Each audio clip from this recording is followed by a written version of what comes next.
अब बाबा प्रसंग छोड़ने बड़े कहाँ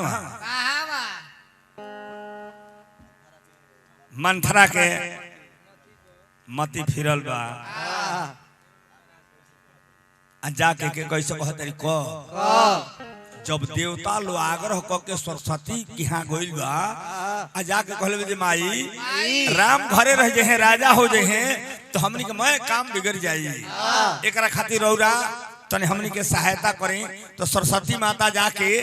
मंथरा के कपार पर बास कइले बाड़ी आ तब कहौले बाड़ी तो दशरथ जी के मरण के कारण हो गई और सब हमें को कथा सुनाओ तानी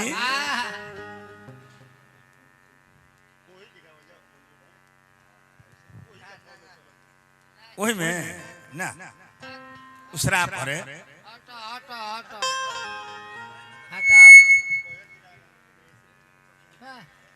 कहाँ बड़ा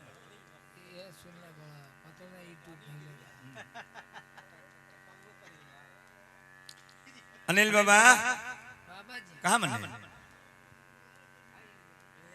जौन हमारे परमात्मा कथा कहले बड़े नु मैं व्यास लोही के घीजे लालू दशरथ जी के मर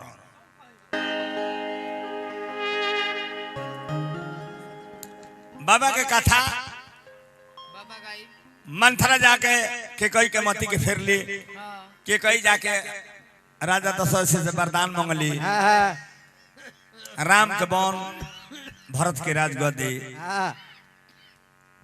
यह प्रसंग में 5 गो मिस्टेक बहुत बरियार बा और 5 मिस्टेक के भरत जी अपना गुरुदेव वशिष्ठ जी से पूछले बड़े एगो को उत्तर वशिष्ठ जी बतौल नहीं खो ना जनी हां जी भरत जी कहले जी गुरुदेव हमरा महतारी के मांग का रहल हो पहिलका वरदान का रहल हो सुनहु प्राण प्रतिभावत जी का देहु एक बार भरत ही ठीक आ दोसर बर मांगहु कर जोरी पुरहु नाथ मनोरथ मोरी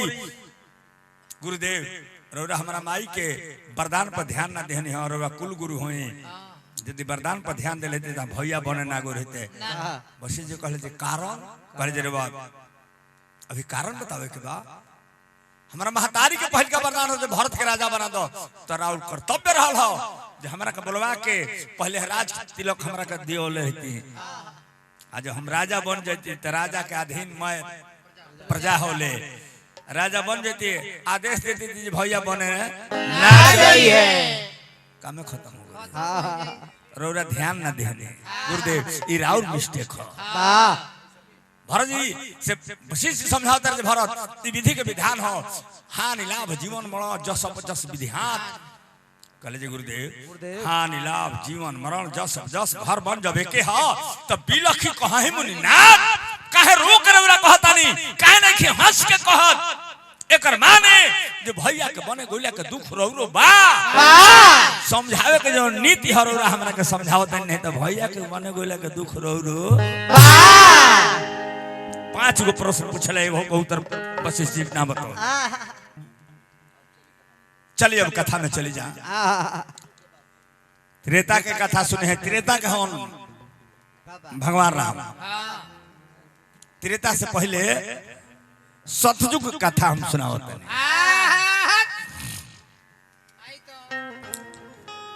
स्वर्ग लोक में देवता लोग का मीटिंग जुटल बहुत छिड़को सत्य क्या है देवता लोग अपना मन मत बतावता केहू देवता कहते जे राम नाम सत्य है केहू कहते जे उमा कहो मैं अनुभव अपना सत हरि भजन जगत सब सपना देवता लोग कहते जी भाई दैते भोला बाबा का मत हो एगो देवता कहले जे राम नाम सत्य है वही समय नारद जी मृतलोक से हरि गुण गावत बिना बजावत स्वर्ग में पहुंचले कल जे बड़ा बरियार मीटिंग जुटल बे मीटिंग के विषय का बा लोग बतावल देवता लोग बतावल जे सत्य में बहुत छिड़ल बा नारद जी पूछले जे के का कहता देवता लोग कहल जे नारद जी केहू कहता जे उमा कहो मैं अनुभव अपना सतहर भजन जगत सब सपना कहले जे भोला बाबा का मत है जो पार्वती से समझावता रहे और लोग का कहता एगो देवता कहले जे है नारद जी केहू कहते राम नाम से कहले राम नाम सत्य ये तो बहुत पीछे सत्य होता हम तो मृतलोक से उस सत्य देख के होता नहीं जाना नाम का पहले सत्य लिख दिया देवता लोग कहते ओह व्यक्ति के नाम बताई। नारद जी बताओ रे बात। अरे कहानी लोग कहता सगरे जबानी, अरे कहानी लोग कहानी लोग कहेला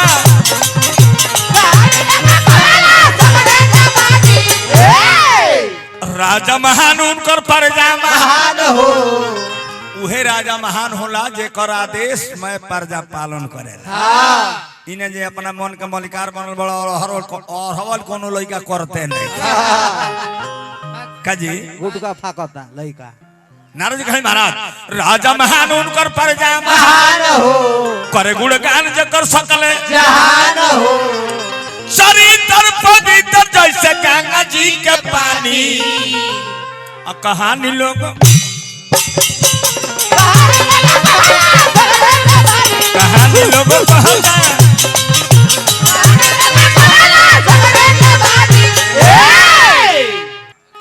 भले टली जाई है या चलही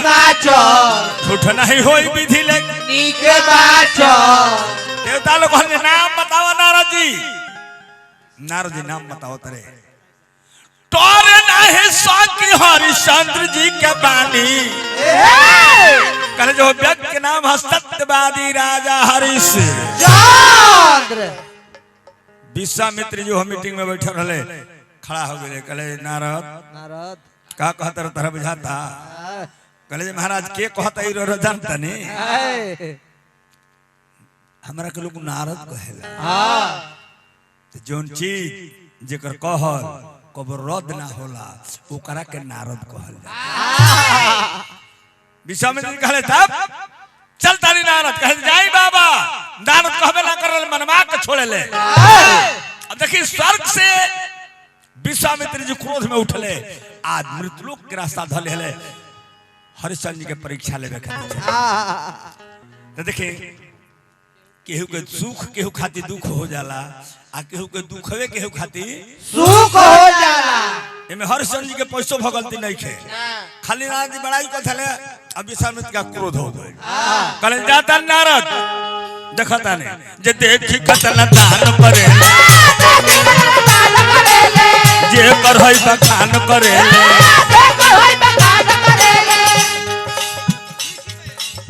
खीसी मेरी सी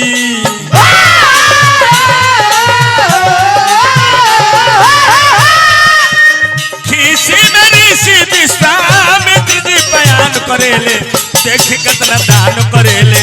जे कर है बखान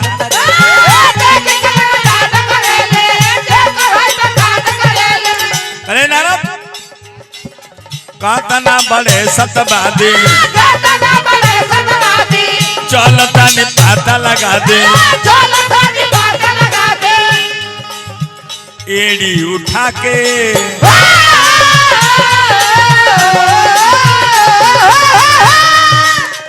एड़ी उठा के कतना जलया समान धरेले देख कतना दान करेले जे कर है बखान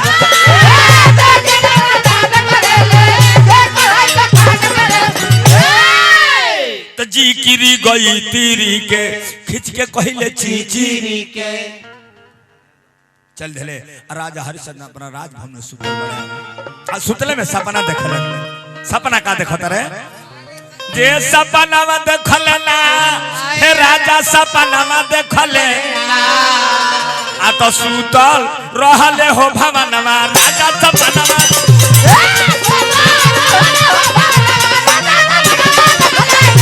सुतल रहले हो भवनवा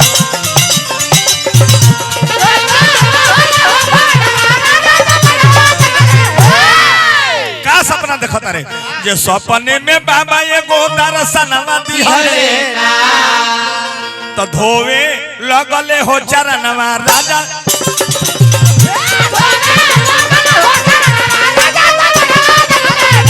धोवे लगले हो चरणवा राजा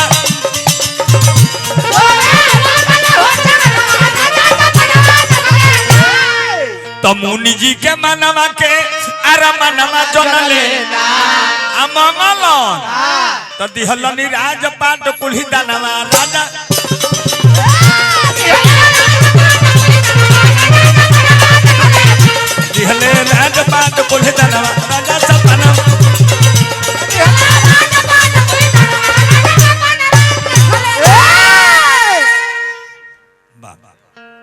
अब सपने में राजा पर राजपाट कुल्ही दान कर दिले पंडित जी के। सुबह का बेरा दरबारी लोग नौकर चाकर नाश्ता लेके घूमत लो पीछे पीछे। मालिक मुंह धोई कहले जे बड़ा अद्भुत सपना देखले बानी।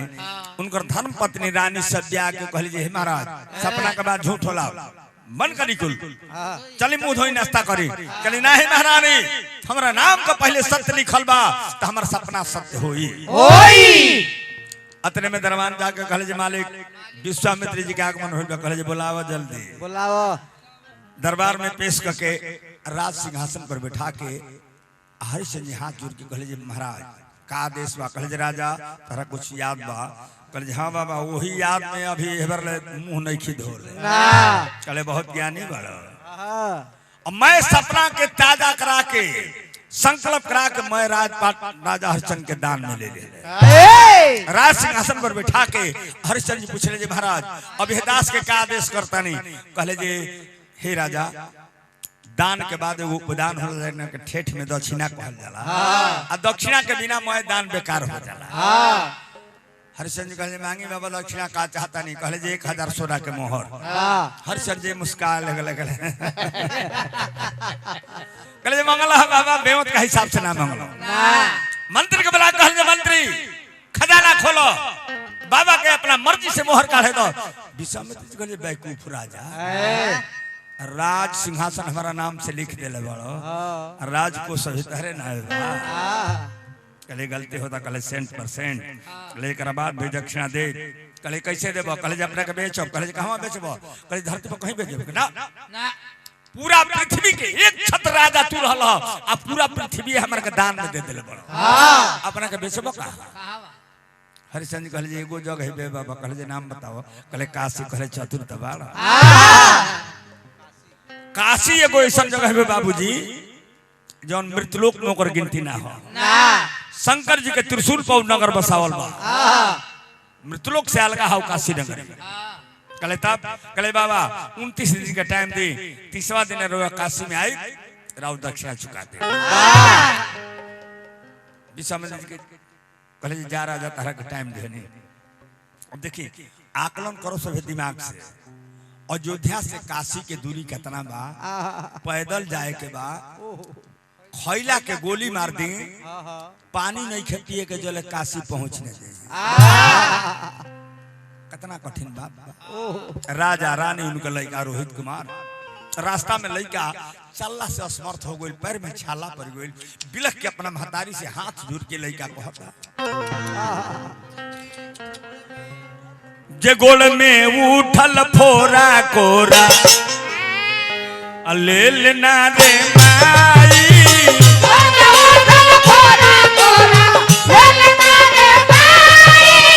गोल में उठल फोरा कोरा ले लेना रे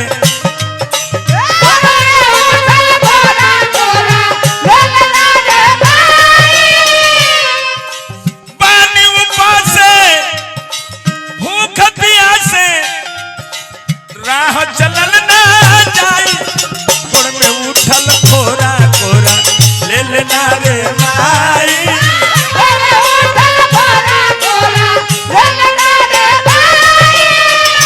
लड़का पूछाते जे माई कतना दूर काशी नगरी चलल जात ना डहरी चलल जात ना डहरी माई लागत घाम आराम कलीजा बैठ के तनिका छहरी बैठ के तनिका छहरी बाबूजी के तो समझाई रोवेले दिल खाई गोड़ में उठल फोरा कोरा ले लेना रे माई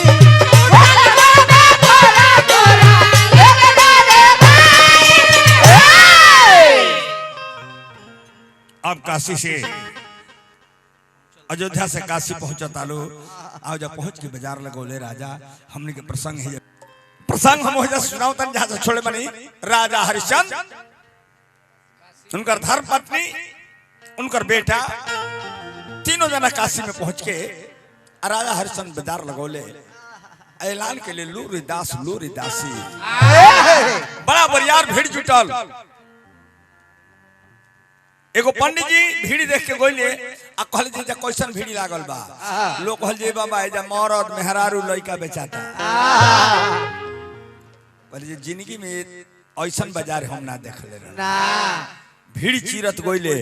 आ जब रानी पर नजर पड़ल है कहले जी हिनकर दाम बोलो। हरिश्चंद्र जी हाथ जोड़ के कहल जी बाबा इनका के बेचत नहीं खी गिरवी रखता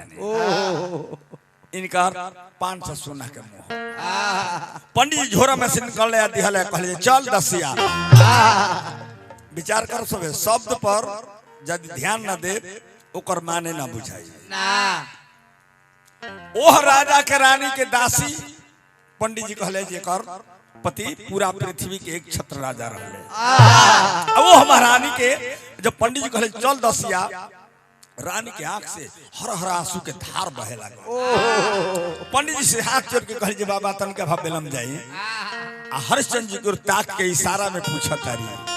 पंडित जी के रुके के कहत तारी हरिश्चंद्र से इशारा में पूछत तारी।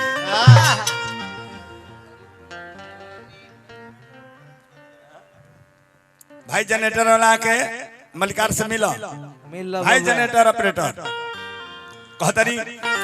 जे ठहरी तानी देख ली असुरतिया ये बाबा जी। कहे जे बाबा 1 मिनट रुकी। आ राजा जी को घूम के कहतरी जे फेर कहिया होई मुलाकातिया ये राजा जी।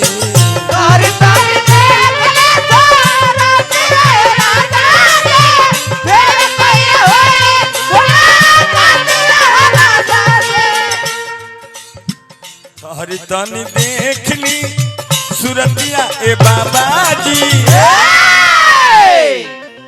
फेर कहिया होई मुलाकातिया ये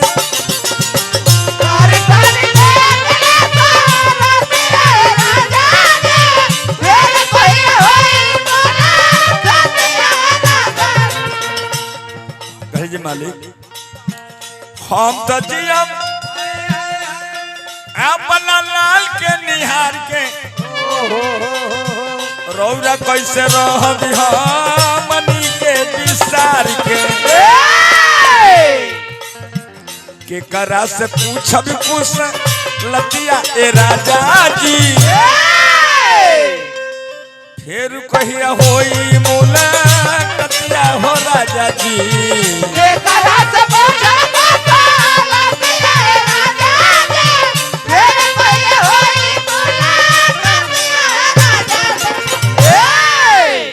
बाबूजी समय कब के करा के कहवा ले जाके खड़ा करी के जानत नहीं खे ना। जे कर रहे अने को दास और दासी हो रानी खुद ही दासी हो।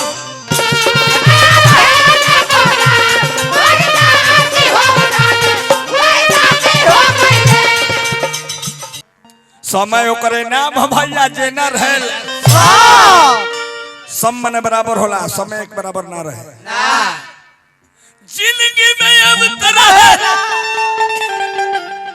खुशी कहियो गो हमरे मुरादी खुद ही दासी हो गई। तो कहवा गोइलनी नौकर चाकर चमरासी हो रानी।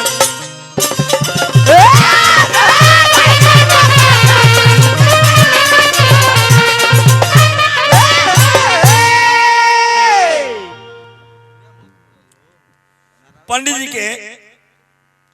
घरे अपना लड़का के लेके चल दिली। पंडित जी कहले लड़का तार संगे बा। कहले जे हां महाराज। कहले हम गाय किनले बने बछर ना। कहले बिना बछरू के गाय रुचि ना।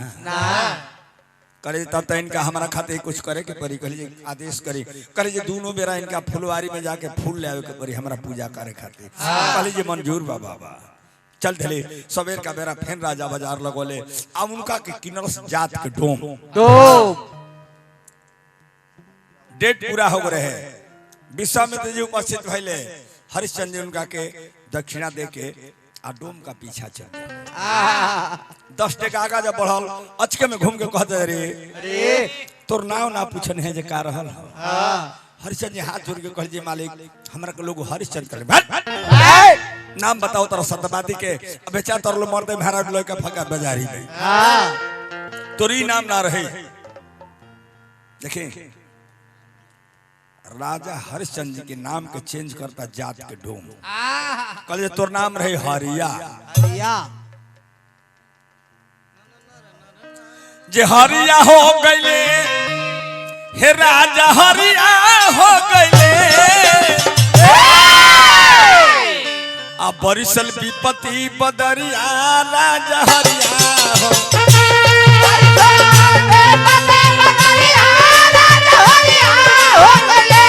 बरिसल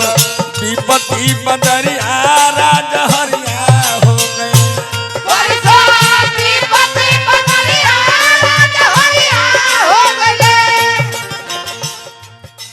कहाँ गइल राजपाट ठाट बाट कचहरिया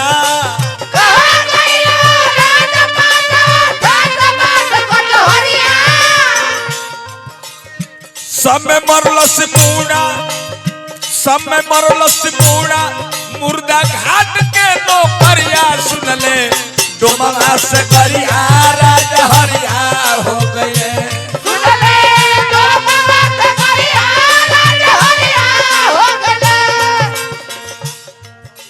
समय हसादी समय फसादी जियादी मुआदी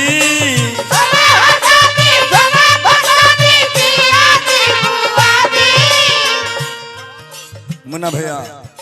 पुरुष बलि नहीं होते समय होत बलवान समय के चाल जब हो जाए केहू के दिमाग काम ना करे सब कुछ करवा दी बाकी डोलले ना सतबादी भलही बेचले में हरिया राजा हरिया हो गए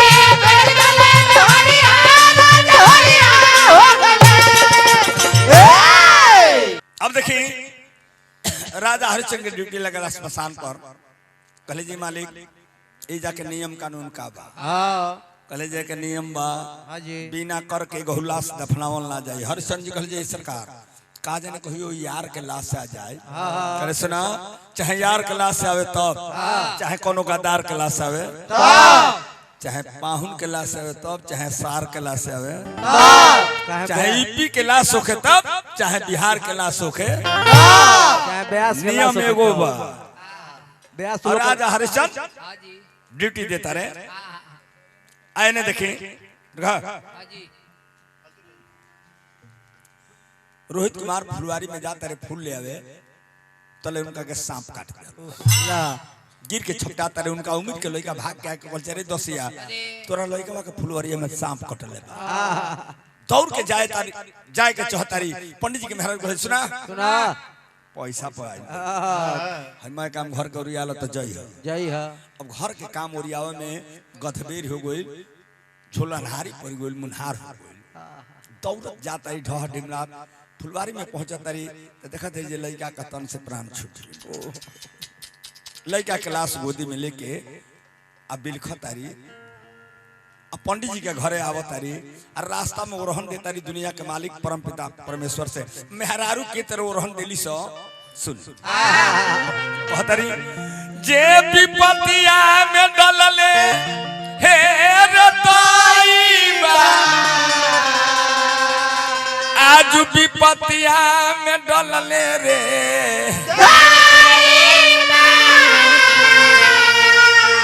ए हया बलायो वरतिया के ते विपतिया में डलले रे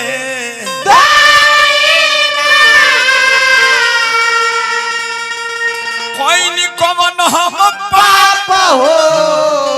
हमारा बबुआ के कटलसी साप हो आ रोवेली पीटी पीटी छतिया आज विपतिया में डलले रे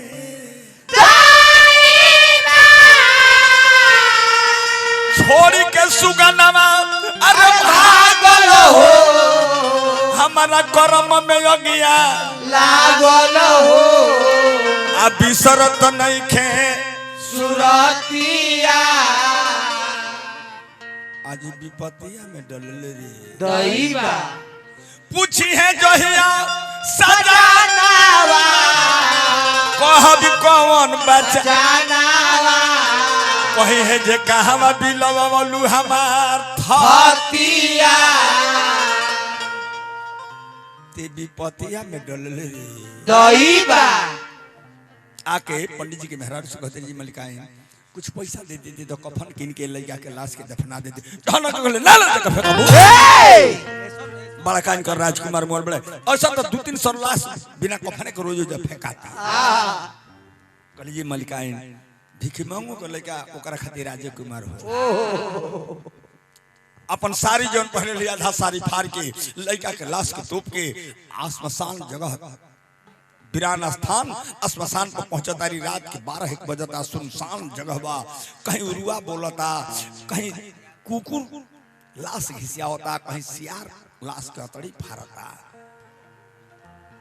चारू ओरिया लौकता घिनावन हो डे रावण लागे कुकुरा लेके भागे ठटरी आसियारा कतही फारे अतरी आजेव न देह पैतर के साव हो घिनावन लागे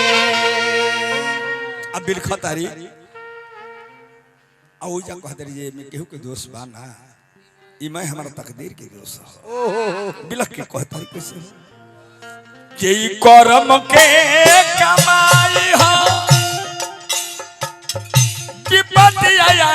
के घेरली सुने न के हुए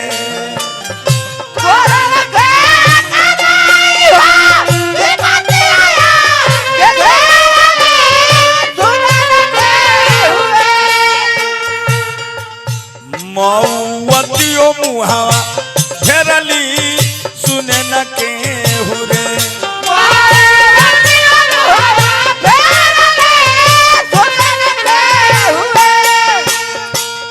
रानी चाहता रही हम मर जाए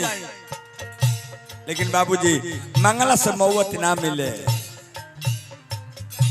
जाई के कना लगिया सजरी गई भागिया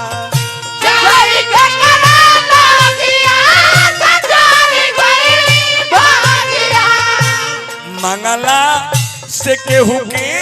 न मिली मऊवतिया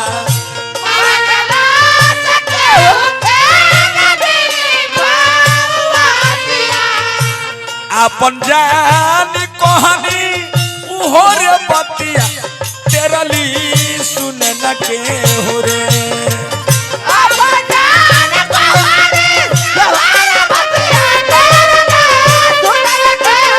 बतियो मुहा तेरली सुने न के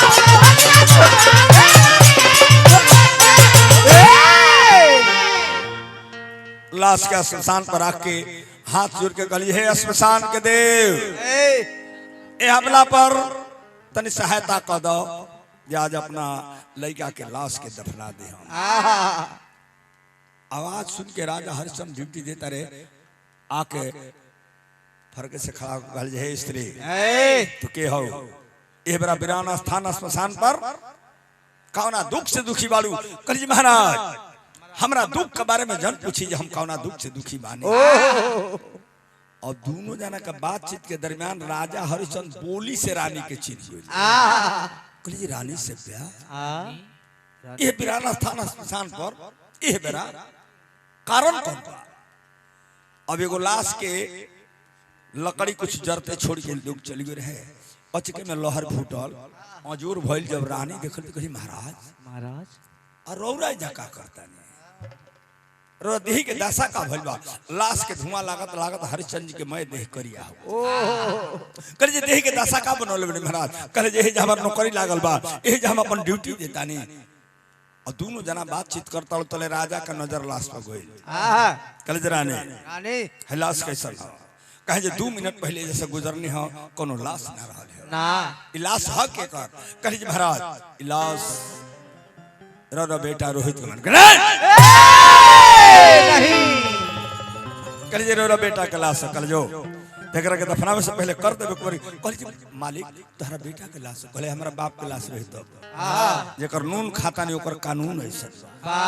तो नमक हरामी देह से ना हो ना कलियो तोरा नाम के पहले सत्य लिखल बानू तो वही सत्यवादी के हम अर्धांगिनी हैं मेहरारू में मैडम में बीबी में धर्म पत्नी में अर्धांगिनी में बहुत बहुत बहुत क्या अंतर बा अर्धांगिनी का अर्थ है आधा तू आधा अर्धांगिनी के दर्जा में मेहरारू के ना मिले कहीं कहीं ये प्रसंग आए तो कुछ मेहरारू नाराज लिखा हो जाला लो अर्धांगिनी पद जौन बा शास्त्र में बहुत 2-4 गो अर्धांगिनी मानो वाह वाह हयो लोगो हय अर्धांगिनी अरे खुदा अगनी हलो पूरा जिंदगी ये सोख घली है प्योर अगनी हलो हां पपिस्ता के गाछी लेखा ओहिते रहब लो प हो के गिर जेबा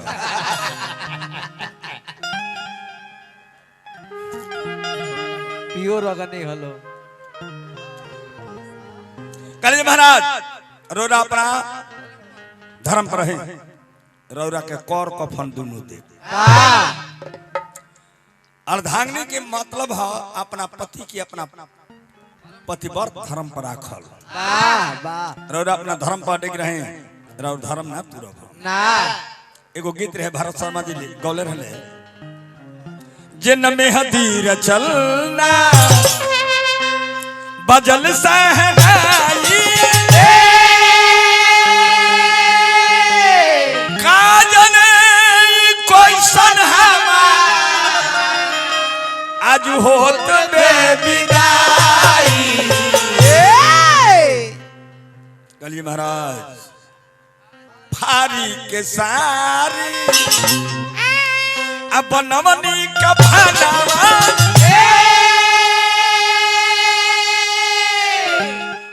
धावे से तो बोले माली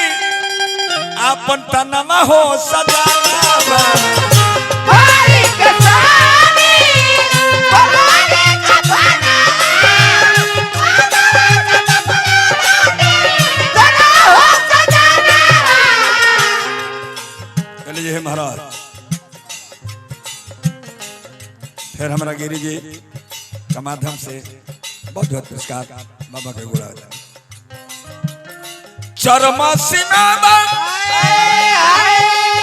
यह दुख के कहानी में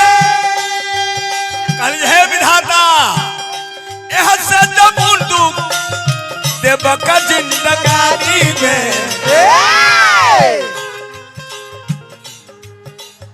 हमारा पिंटू बाबा पिंटू गिरी जी प्रधान पद के प्रत्याशी बने बहुत बहुत पुरस्कार देने बाबा के गोड़ा ले लो ये विधाता जो ले लो हो विधाता जो ले इम्तिहान चैलेंज करता रही है परमपिता परमेश्वर ये अपना एगो तारा का चैलेंज करतिया यहू ले कड़ा कोनो परीक्षा होके तो लेके देखो वो परीक्षा में ये अबला first number first class first pass हुई धर्म के खातिर दरवान मुर्दा घाट के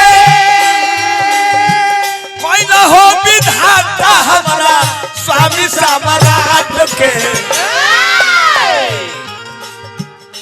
बुझाई जी हरिश्चंद्र जी अपना धर्म को छोड़ दिए हैं कल ये डोला जान सीधा खड़ा रहा रोपले रहेड़ी जन डोले चलाना हिला जन महाराज लाश के नंगा कर देली कली जाई कफन ले ले कर देवी अरथी से कफन उघार हो आ चहली जे अपन जो आधा साड़ी से देह तो पले बड़ी चहली जे नंगा हो जाई कहली जे ले ली कफन आ कर का बदला है साड़ी चहली जे फाड़ दी धरती डोले लागल आकाश कांपे लागल डोले लगली धरती कांपे डोले लागल धरती कांपे लागल सब और धरत तो बोले वाली जनवा हो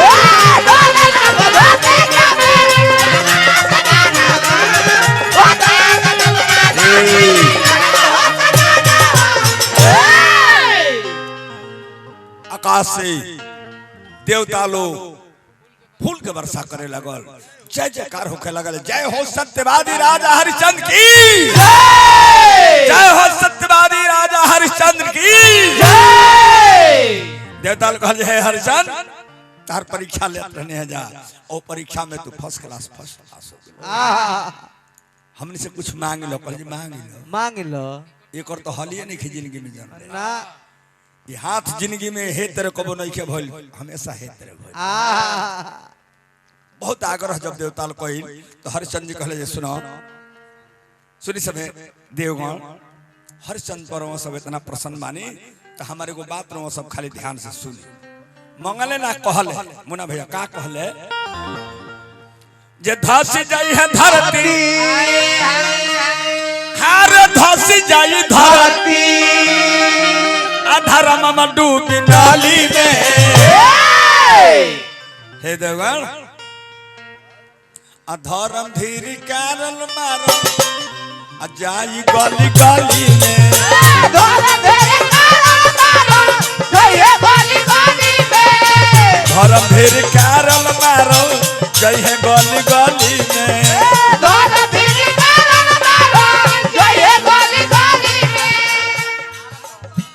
आरत पुकारत हाय हाय हाय आरत पुकारत देवता लोखल बलि में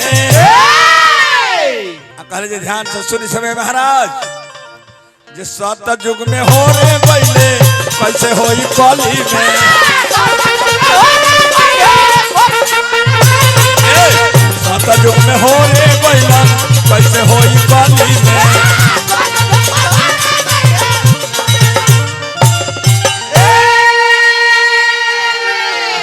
हरिश्चंद्र जी कहले जब सतयुग में हमारा सब परीक्षा ले बानी भुला के गलती से भी कबो कलयुग में कोनो ऐसा भक्त के परीक्षा ले सब जन नहीं तो द्वार पर खामा में बांध के लौरी से मार के हाड़ मांस चामलगा को प्राण बोलिए शंकर भगवान की जय।